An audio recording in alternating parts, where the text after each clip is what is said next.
All right, boys and girls, today we are going to be making a weaving.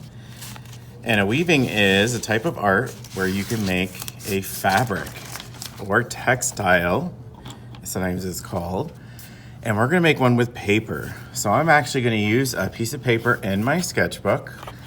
But if you don't have any more paper, this is a perfect opportunity to do it on a separate piece of paper. So it'll be a little bit easier that way.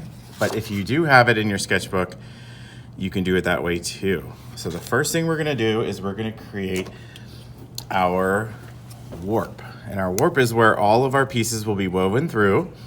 It's the beginning part of a weaving. And so that's what we're gonna start with now. So if you wanna use a ruler, you can, but you don't need one. The first thing you have to do is you have to draw a little piece at the top so all of your pieces stay together. So I'm just gonna go up, not all the way to the top, I'm gonna leave a little bit of room, and I'm gonna go ahead and draw a line that goes from side to side, just like that. And if you're working on a regular piece of paper, let me close this so you can see it, you'll just do the same thing.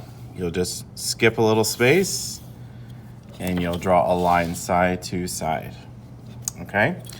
Now, if you want to measure your pieces so they're evenly spaced, you can use a ruler and you can kind of mark a dot where the inch is or the ½ inch, whatever you want, or you can just randomly draw. I'm gonna go ahead and mark at 3/4 just to make it a little bit more complicated for me. So I'm just putting a little dash, measuring out if I want to. You don't have to do this. And then I do the same at the bottom. So I'm just measuring where my 3/4 of an inch are. Okay. Now 3/4 can be a little challenging, so maybe just do ½ inch or an inch. Okay, and then once you have your marks done, you're gonna connect them. Now you can do a straight line if you want to, or what I'm gonna do is I'm gonna do a wavy line. So I'm using a marker just so I can see my lines, and I'm gonna draw some waves. Now, okay, now before I do any cutting, what I'm gonna do is I'm gonna decorate my paper. You don't have to decorate it if you don't want to, but I just can't stand a lot of white on my projects because I love color. So that's what I'm gonna add is some color, and I'm gonna add some quick coloring. So to get a really cool design and some really awesome colors is I'm gonna add some texture to my paper. And texture is how something feels. So you're gonna look around your house for anything that has texture to it. You can use the bottom of your shoe, has great texture. So you can take off your shoe and use that if you have nothing else. Or you can look around your space for things that have texture, like this basket will have nice texture.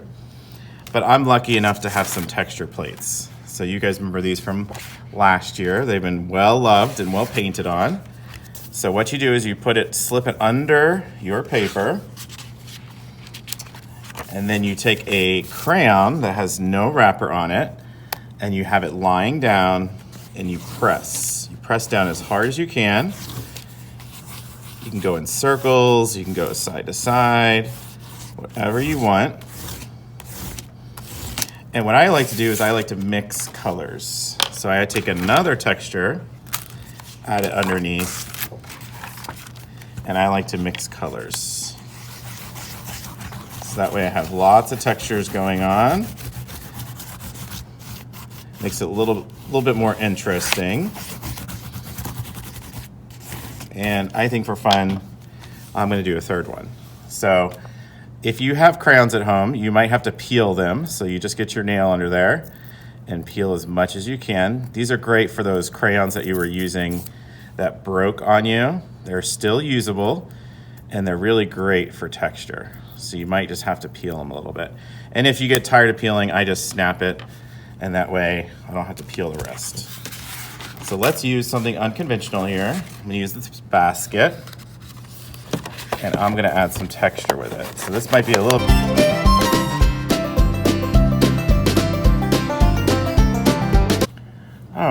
right, boys and girls, so my paper is all dry, and now it's time for me to cut my warp. So I'm going to take my scissors, and I'm going to slowly and carefully try to cut it in one continuous line. So I just take my time, go from one end to the other. Now where that line I drew that goes side to side is, I want to make sure I stop there, because we don't want our pieces to be cut all the way off. We want them to be stuck together near the top. That way we don't have a big mess and our pieces stay together. So there's one, and I'm going to go ahead and cut the other ones.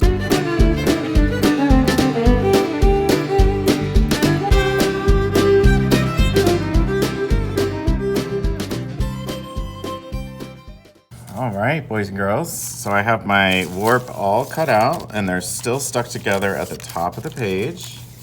That way I can still keep it together. And now I get to do some weaving. So weaving is what's going to hold this back together and make a really cool pattern and piece of art. So what you're going to do is that paper that I had stuffed for you in the back of your sketchbook, you can cut this into little strips. If you don't have it or you used it for something else, that's fine too. You can use any paper you have. I even used some scrapbook paper that I cut up that I found that had really cool patterns on it. Or if there's a drawing that you really don't like, or even some of your scrap paper will make really cool weaving paper to weave through.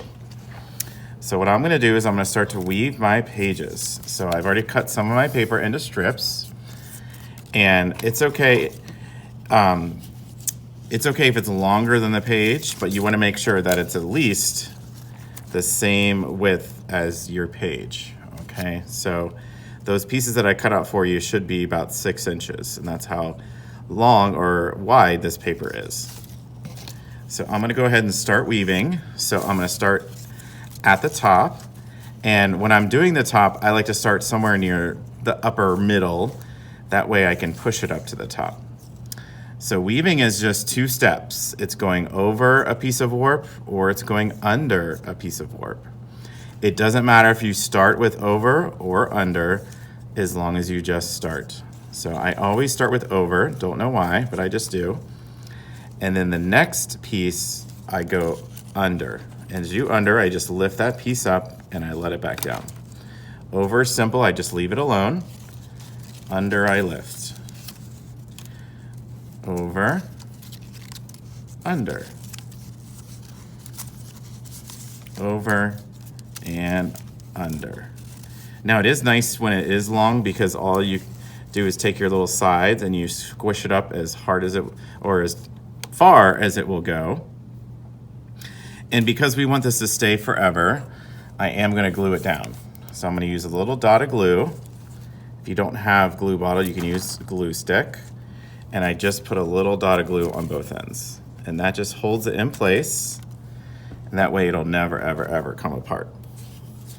So now I'm going to do my second piece.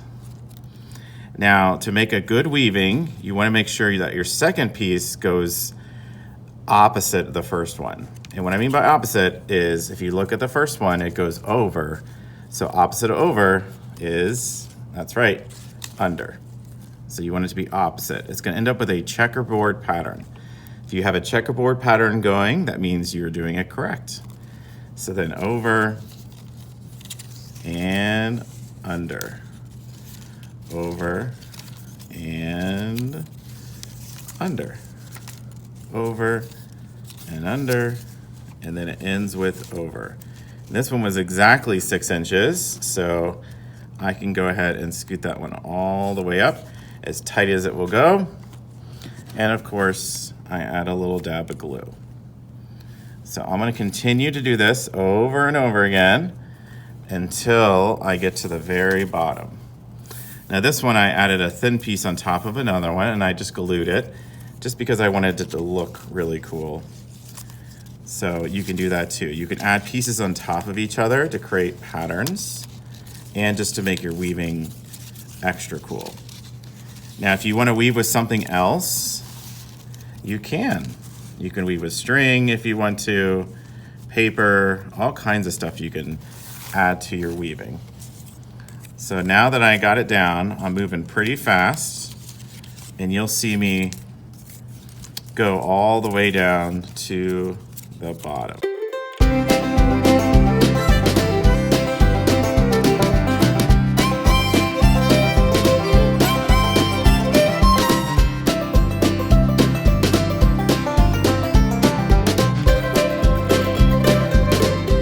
All right, boys and girls, so I've woven all the way down to the bottom, and just to make it even more secure, I'm gonna glue down every single piece at the bottom.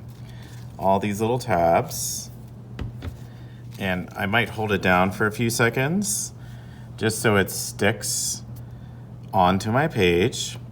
And before I call it done, I'm gonna trim off the edges.